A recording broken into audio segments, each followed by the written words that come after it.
Okay, so tonight we want to pick up to some extent on what we did last week, but hopefully we'll try and make it a little bit standalone. And we want to hopefully get a little bit into some aspects of the core themes in the Machzor of Malchius, Zichronos, and Shofros, which are kingship, memory, and the last one is hard to translate. It's the word shofar in plural. Horns, I mean, what is it? Shofros. And it's interesting, we'll come back to this potentially, the idea that it is, although they're all in plural, the truth be told, but if you remember the first cheer that we gave, that number 3 should be ringing some interesting bells. So let's see whether we can perhaps draw a connection between Malchius, Zichronos, and Shofros, and, surprise, surprise, Avraham, Yitzchak, and Yaakov. Let's see whether we can do that. And it's challenging because it can take us into some really interesting places. But I want to start off just by scaring you just a little, if I may. And it's the first source here on our sheets, which is a comment from the Miri. The Miri is one of the Rishonim, one of the medieval commentators. And the Miri says as follows, and it ties in very much with what we said last week. 20% of the Aseres Yemei Tshuva, we're not allowed to mention or go through any of the regular processes and mechanisms that we associate with teshuvah. We all know what teshuvah is. Teshuvah is having deep regret, articulating that. We don't do confession, wrong religion. Vidui means to articulate.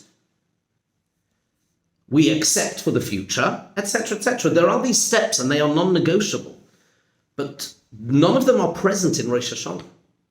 And the 2 days of Rosh Hashana really constitute 20% of my maths right? Yes. Of the Aseres Yemei Tshuva. So there's something going on over here. And in case we are tempted to say that perhaps, well, they're not really part of the days of Teshuvah, let's read the comments of the Miri here. Says the Miri, and we can just go through the bits that I've emboldened here.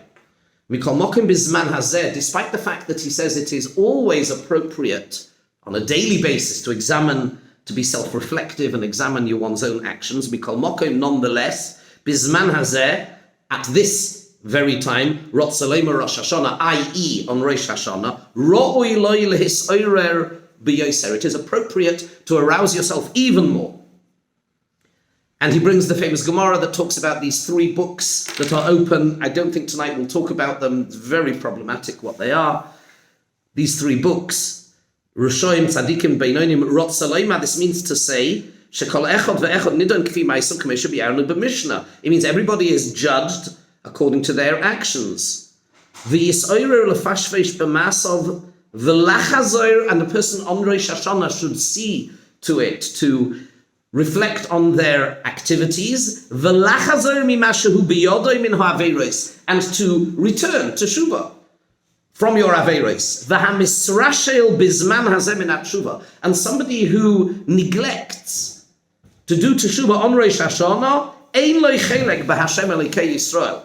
This is very strong language. You've lost the plot. You have no part, as it were, in the God of Israel. And this is very strong stuff.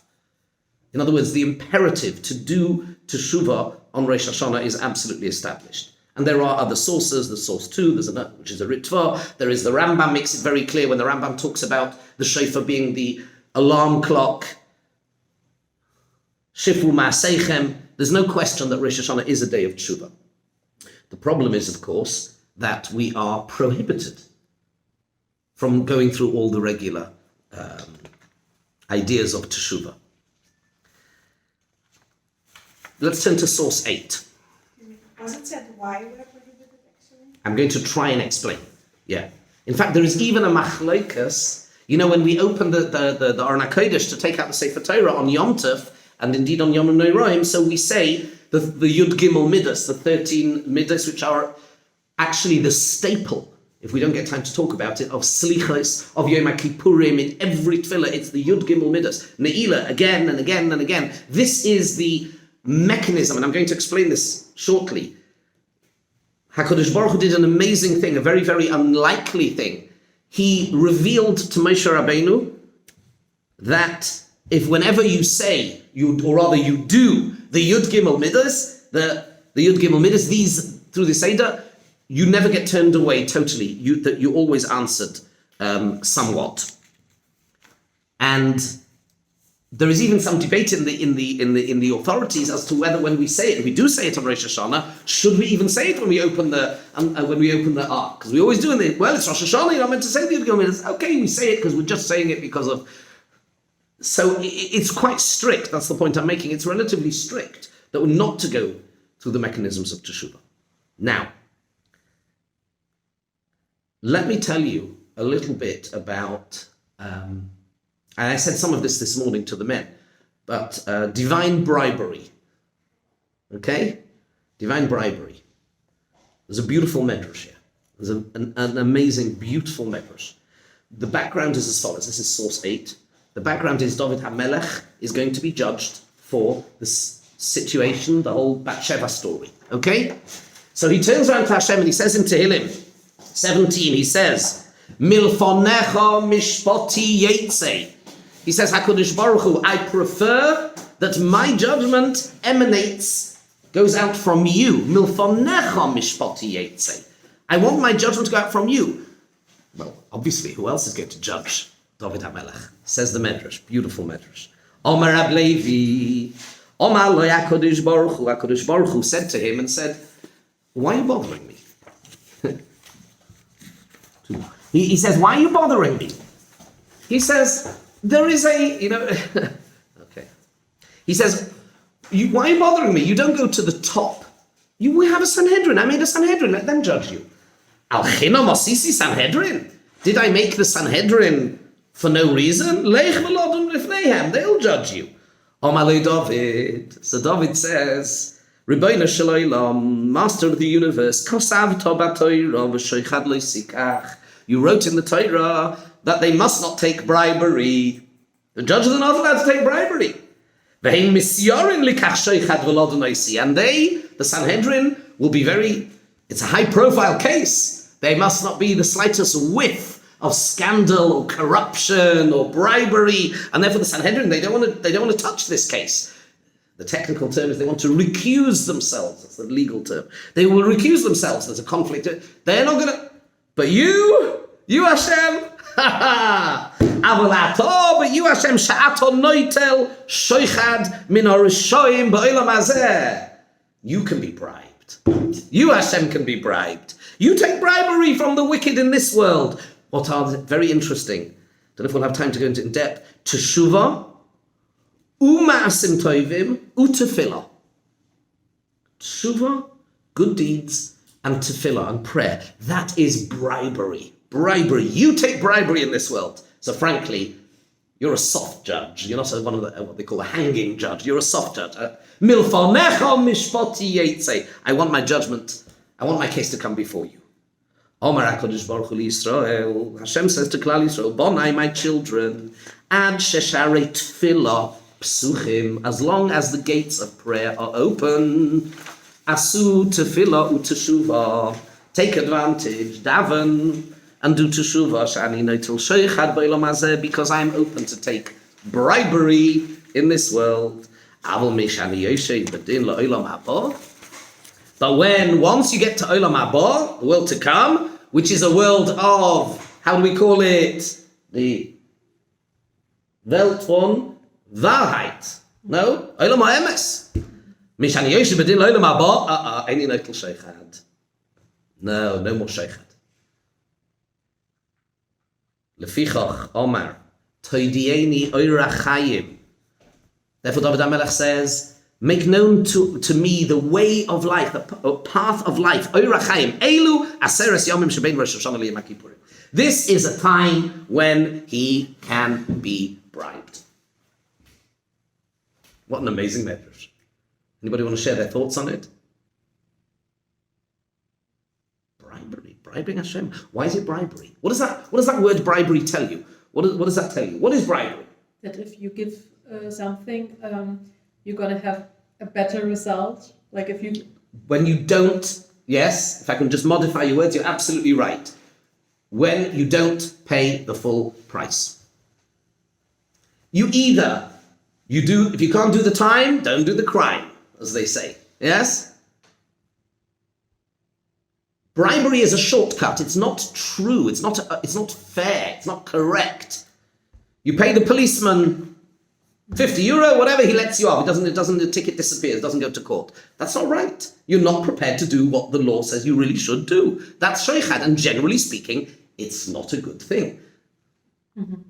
And by the way, before we go any further, I mean, there's a Mishnah in Pirkei Avos which says, this is the next source, which I'm not really going to go into, but it says, HaKadosh Baruch Hu says, the Mishnah says in Pirkei Avos, HaKadosh Baruch Hu, "Ba'omar lo mekach sheichad." You can't bribe him. We have sources that contradict this flatly. So what is going on? Sorry, if Hashem doesn't need anything, how can you bribe? Correct. But isn't bribery that the person cannot decide straight anymore, but is interested in a certain answer, right? When you bribe somebody, and Hashem and Rosh Hashana is very much interested in a certain answer. So when we help him with our bribes, so to say, so he in a way wants to be bribed because. No? You are absolutely right. He does want to be bribed, but we need to define much sharper what is that bribery, why it is a bribery, and then, given especially that Rosh Hashana is a Yom Hadin, which would seem to fly in the face of it, it's a day, it's not an amnesty day, it's a day of din, it's a day of absolute accountability. Now, I promised I would scare you, so I don't want you to get a refund. I'm going to scare you right now, okay? And then we'll come back to that. So absolutely. So on the one hand, we've got these conflicting themes. On the one hand, there is bribery, and he anticipates the bribery. You're absolutely right. He's actually hoping that we're going to, but at the same time, it is bribery. That means it's unjustified. So how can that be right on a day of din? All of this is murky. And this is what we need to try and, let's try and let me try and explain this. One thing. Is it also in our eyes bribery?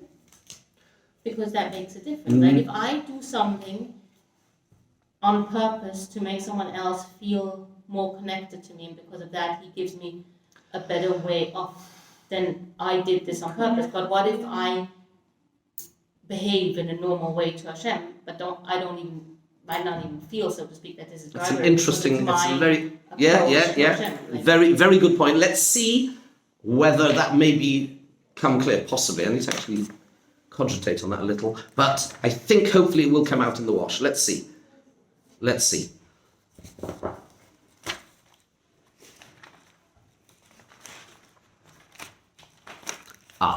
Yes, scare you.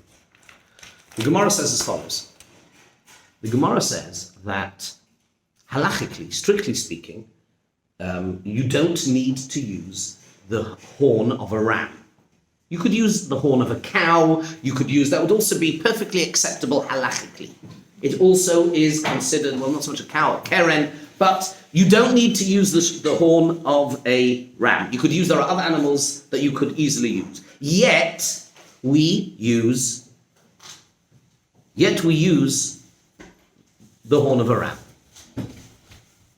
So on the one hand, there is a positive aspect of it, which is because there's a positive aspect to remind the Akedas Yitzchak, but there's another side to it, there's a negative side. We could use a calf. But the Gemara says, no, you can't use it, even though technically you could. But you can't use the calf. Why? Listen, I'll quote, it's not on your source sheets here, because the Gemara says as follows. The Gemara says, Shofar kivend egel, kivend lezikaroin egel, kivend lezikaroin koi, kilifnim domi. I'll explain. Rabbi Yisrael Salanta puts it in very, very stark terms in his letter. If you know have his letters, Igros number Zion 7. There is a place on earth, there is a time on earth, and there is a person. right? Time, person, and place. The Kohen Gadol on Yom Kippurim in the Kodesh HaKadoshim. It is the greatest nexus of holiness. Holiness in time, Yom Kippurim, Yom HaKodesh. Holiness in space, it's the Holy of Holies. And he's been preparing for this. He's meant to be the holiest person at that moment in time. When he goes in there, we know from history, in Bayis Sheni, when it was a political office and it went to the highest bidder, the Romans, what would they do? They would tie a bungee thing around his ankles, and he would drop dead because he wasn't worthy, and they would drag him out. Only men would be stupid enough and egotistical enough to do that. But I don't think women would do that. I don't think. Seriously. But he knew he just bought the office. He just bought the office. And they knew every year they just schlepped them out dead. What men will do for covered, honestly. Anyway, so, because at that moment in time, on the holiest day, at the holiest place, the holiest person, there is no compromise. You come face to face. That's the reality. You come face to face with HaKadosh Baruch Hu in the most intimate way. Lifnei Hashem, Titaru. You are Lifnei Hashem. You're in his face, he's in your face, so to speak. And that's not coincidental. We'll come back to that. Can you imagine? Imagine you, or me, Kohenes Gedolah, I don't know where we're up to in liberal Judaism, but whatever, you know what I mean. Imagine seriously, you were told that this year you were going to be given that. You didn't have a choice in the matter. You were going to have to go in to the Kodesh HaKadoshim on Yom HaKippurim and come absolutely face to face with HaKadosh Baruch Hu. That means if there is the slightest blemish in your heart, in your mind, if you are anything less than utterly pure, and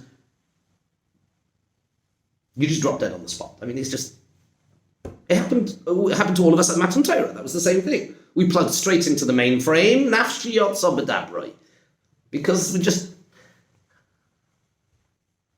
I've got news for you. We're all going there. The Gemara is telling us the reason we can't use, even though technically we could use the shofar of an egel, the only place where it is a problem to use the shofar of an egel, similar to the Kohen Gadol who couldn't wear the gold, because gold, egel, azov, when was that a problem? Only in the Holy of Holies. Outside? Kein problem. You want to bring up the chatos outside and all the other stuff? Not a problem at all. You can be in the Kodesh, you can be in the Beis HaMikdash on Yom Kippurim wearing gold. Not a problem. In the Kodesh HaKadoshim, ein kateger nase saneger. You're meant to be a defender. You don't go in wearing gold. It's red rag to the Egel Hazav. It's the only place, says the Gemara. For that reason, we're not allowed to use a shofar of a calf. Why? Because we are absolutely in the same situation. Kalifnim domi. The shofar de lezikaron, the shofar brings us. When you hear the shofar, you are being transported right in front of Hashem in exactly the same way that the Kohen Gadol was on Yom Kippurim in the Kodesh HaKadoshim, and you are subject to exactly the same spiritual ultrasound. Every single year. Perhaps you just didn't know it. Sorry. Hope I did frighten you. That was the idea. That should be frightening if we... And it is not just even, Yisrael Salanta was a very great Gaon, but this is not just an idea in drush. This has halachic resonance. We're learning it's a halacha. It is forbidden to use the egel. It has the same. So he's demonstrating clearly that it is exactly the same.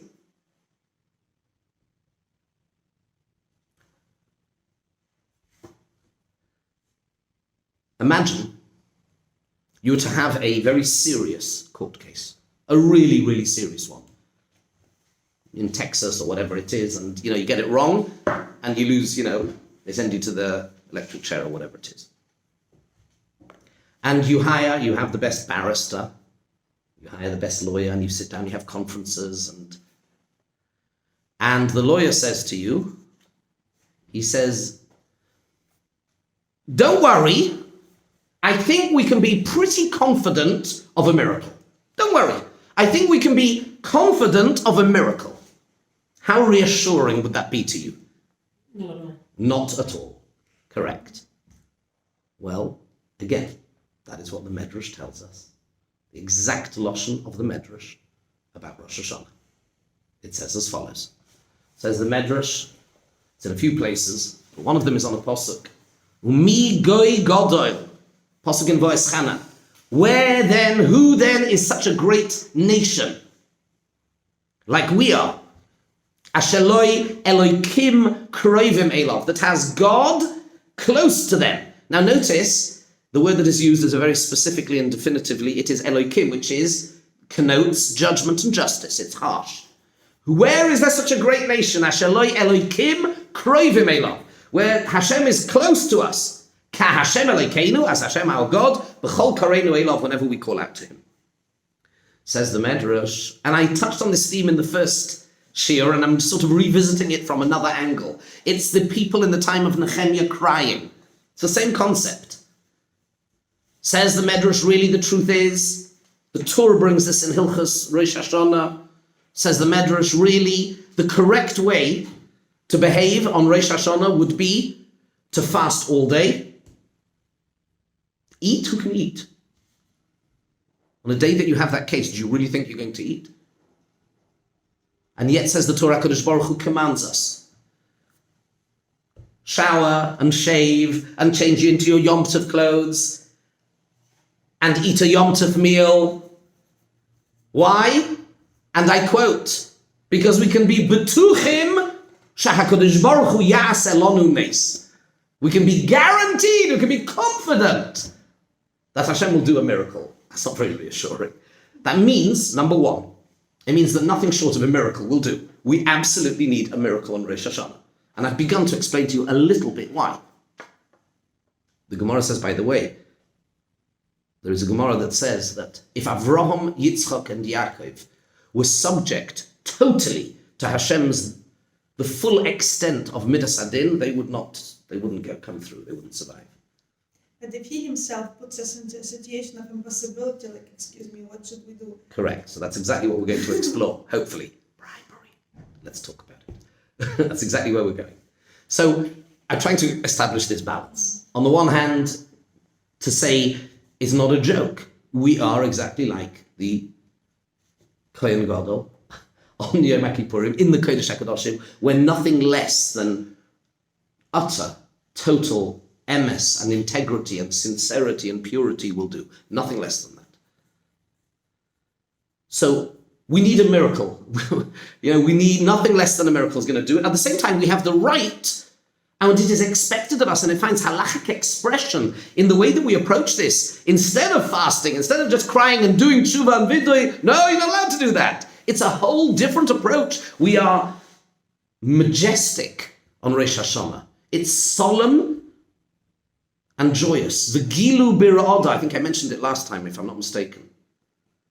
There is exaltation, but there is also inner trepidation. It's both. And if you don't cry, then there's something wrong with you, kind of thing. Nehemiah said, oh, you're crying? That's fine. It's okay. Don't need to cry.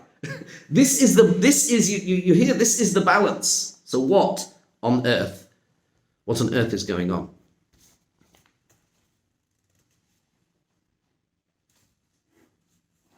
So the first thing I'd like to say, it occurred to me a couple of years ago, and I don't think it's given enough prominence. Rosh Hashana is actually the culmination of another process.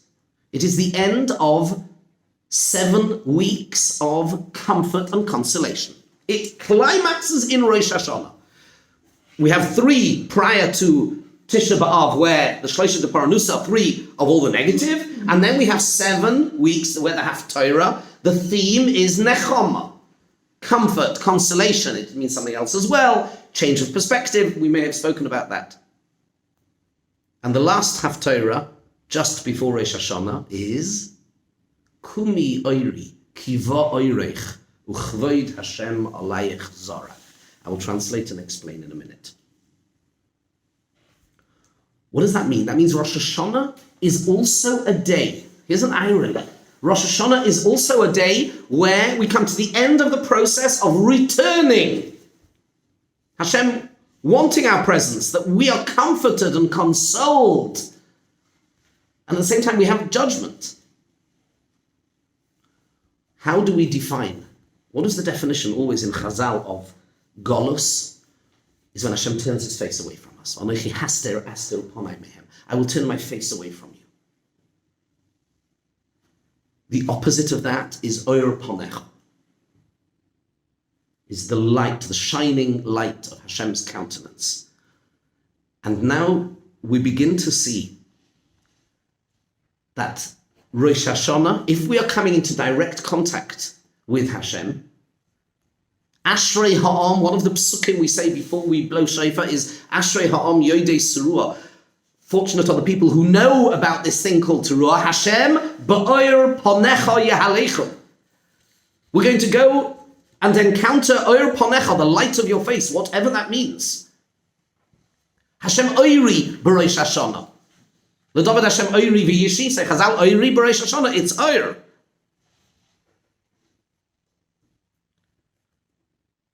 HaKadosh Baruch Hu gives Moshe Rabbeinu the 13 midas of Rachamim, which form the basis of what we see as normal teshuvah. How does that happen? What does Hashem say to him? Hashem enwraps himself with a white talis. Says the Maharsha, that's why people have a minig, Shliach Tzibur sometimes, have a minig of a white talis for Yom Noraim. Oite oir kasalma. He wrapped himself with the light that was the Oyer Hagonus, the hidden light that nobody can look at, that he used to create. And that reveals itself once more on the day of Rosh Hashanah. Moshe Rabbeinu couldn't see it. I will pass by you, says Hashem. I'll put you in the cleft of the rock. I'll pass by you. You'll see my back, but you won't see my face. You will not be able to encounter Fonai, my face, it's too great. And then he told him the Yud Gimel Midas. On Rosh Hashanah, we transcend that. Hashem ba'oyer ponecha yahalecha. We come into direct contact in a much more intimate way. It's the climax of that process of Hashem drawing us close. Here is the irony. Let me try and begin to draw the threads together a little bit. Where do we see in the Torah an expression of Hashem, 2 psukim I want to highlight, where Hashem shines his face on us and treats us unfairly in the positive sense. Yo'er Hashem ponov eilecha vichuneka. Hashem will shine his face upon you and he will be gracious to you. Chen, chinom, undeserved. Bribery, see where we're going with this? The encounter. On Rosh Hashana, we have what is on the one hand, in reality, it ought to be, because it really is, it should be incredibly frightening. It's an absolute direct encounter. The oil that flashed, that primordial light that flashed momentarily at the beginning of creation and was used for creation, is present once again at the beginning of creation, when Hashem recreates. And that's the answer, to recreate. And that gives rise to something that is undeserved. It can be undeserved. Because do you know who cannot justify something?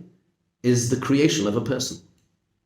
It is the very, bear with me, What is the thing that is the most undeserved? Creation itself. A child. By definition, they don't exist, so they can't justify their own existence. By definition. It is an act of utter love. In every sense. Creation, HaKadosh Baruch Hu created. We didn't deserve to be created. This is the day when he creates the undeserved, by definition. So on the one hand, in order for him, as it were, to create, there is a connection to frightening intimacy with Hashem. But it's undeserved, so whatever. Almost. Not quite. We're not quite there yet. Here's the other one. I only have this today. Bilam says as follows. And Bilam, remember, was able to access the deepest levels of Nevuah that paralleled Moshe Rabbeinu, even though he didn't deserve it. He says as follows. Lo hibit oven b'Yaakov v'lo ra'a amal b'Yisrael. HaKadosh Baruch Hu sees no evil in Yaakov. You know, sometimes we have somebody that we know, or a kid or something, they can do no wrong in our eyes, or somebody, because we love them, because lo hibit oven b'Yaakov. Hashem does not see any iniquity, is the correct word. He doesn't see anything bad. B'Yaakov. V'lo ra'a amal b'Yisrael. He's blinded, like Shaykh does. V'lo ra'a amal b'Yisrael. Hashem Eloikov imoi. Klal Yisrael have enjoyed the luxury of having their God with them. Usruas melech boy. That's how the pasuk finishes. And the blasts, the blowing of the melech is boy. When there is teruas melech boy, what Bilam, I believe, was saying, and we have to discuss in a minute what that means, that is an opportunity to be blinded for Hashem willingly. He sees no evil. He takes shochat, as it were. When? Usuruas melech boy. When there is that teruah, that blast of malchus. Rabbi Yonasan Eibeshitz, as only he could, in his Yaris Devash, says a beautiful thing. We all know the Gemara that says that Bilam, there is a second every day, a tiny, tiny sliver of time. The Gemara defines it very precisely. There's a tiny sliver of time every day when Hashem gives vent, as it were, to his anger. And Bilam, who his spiritual GPS, he was able to define that moment and find that moment. And he was in that second of din, he was going to curse Klal Yisrael. The Gemara says, what was he going to say? Kalem. The Tosfos asked, what could he have said in that split second? The answer was Kalem. Kalem is the Hebrew word, destroy them. But what happened? And HaKadosh Baruch Hu turned it around, and instead of being Kalem, it became Melech. Hashem Melekov Imoy, Usruas Melech Boy. Says Rabbi Yonasan Eibeshitz. Bilam, says the Gemara, was waiting for this moment, and the moment didn't come. Says the pasuk, HaKadosh Baruch Hu wasn't angry in those days. Every day he's waiting. Doesn't happen. Says the pasuk, Hashem just wasn't angry in those days. Says Rabbi Yonasan Eibeshitz, it was Aseres Yimei Tshuva. It's a chiddush of his. Beautiful. So, what we have, let me take you through this. What we have, and the theme is the theme of, the Gemara says, say Malchios, say Psukim of Malchios. We say 10 Psukim of Malchios. We proclaim Hashem as Melech. A king is a figure of authority, of sovereignty, of judgment, of justice. You do not, by definition, have a close, intimate, loving relationship with a king. The concept of sovereignty is that of distance, that of authority, that of kavod and pomp and circumstance and etiquette and proper behavior, protokollen and all this sort of stuff, right? Regelung, whatever. So that is you have, says Hashem, say the Malchios, make me, proclaim me and mean it that I am your melech, I'm the boss, I'm in charge. And then say zichroinos, say psukim, 10 psukim of memory. You look at these psukim of zichroinos, they are all positive. They're all positive. Vayizko lahem brisoi, vayinochem korov chasadov. Holech v'karosa ba'ozne Yerushalayim leimoir. So says Hashem, Zacharti lo chesed nurayich. I remember fondly, Zacharti, I remember the kindness you did with me. You followed me out into the desert, a land which was desolate and no vegetation. Ah, kimi de dabri boy, zocher es kerenu oid al kein homu me'ai loi. My innards yearn for that time. These are beautiful words. Haben yakir li Ephraim. You look at all the psukim. V'gam es noyach ba'ahavo zocharto. Somebody that you think of the whole time. And you remember them. You remember things that are important. HaKadosh Baruch Hu, so to speak, remembering. He's actually remembering us. He's making us a member again. He's reconnecting. So we have the shofar does two things. And we do all of this, ubameh, says the Gemara, how do we do this? With the shofar. When we blow that shofar, it catapults us, it takes us straight, like the Kohen Gadol then, in Yom Kippurim, takes us straight into the Kodesh HaKadoshim. And there is nowhere to hide. There is nowhere to hide. We're lost, we're doomed. Nothing short of a miracle. At the same time, we have a right to be confident. Confident in what? And this is where the Shaykh comes in. What did the Medrash say? What is the Shaykh? The Shaykh is the Teshuvah and the Tefillah and the Ma'asim Tovim. What Teshuvah are we doing then? What Teshuvah can you do then? You're not allowed to say the Yud Gimel Midas. This is Ba'or Ponecha.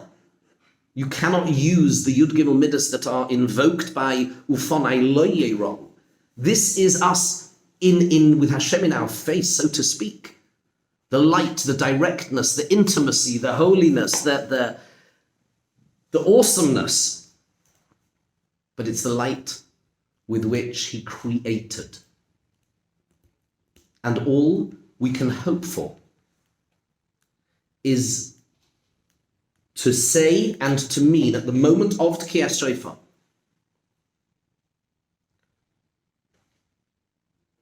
whatever's been in the past is not dealt with on Rosh Hashana at all. That's dealt with in the other 8 days. This is about managing to be real, because if we're not real, it's game over. You might still be walking around for the next year or 2 or 5 or 10, but it's actually, the fact that you're physically alive is utterly irrelevant. You are fundamentally dead. Essentially, to be dead is to be disconnected from the source of reality. The fact that you may have a heart and a thing, that's not chayim. The word chayim means to be connected. Rishoim b'chayehem kruyim mesim. Rishoim can be physically alive, but that's not what life really means. Life is to be connected to the connection, the source of life, which is Hashem. And on that moment in time, it is actually decided, Sifrei Rishoim or Sifrei Tzadikim, Sifrei Chaim and Sifrei Mesim. Literally.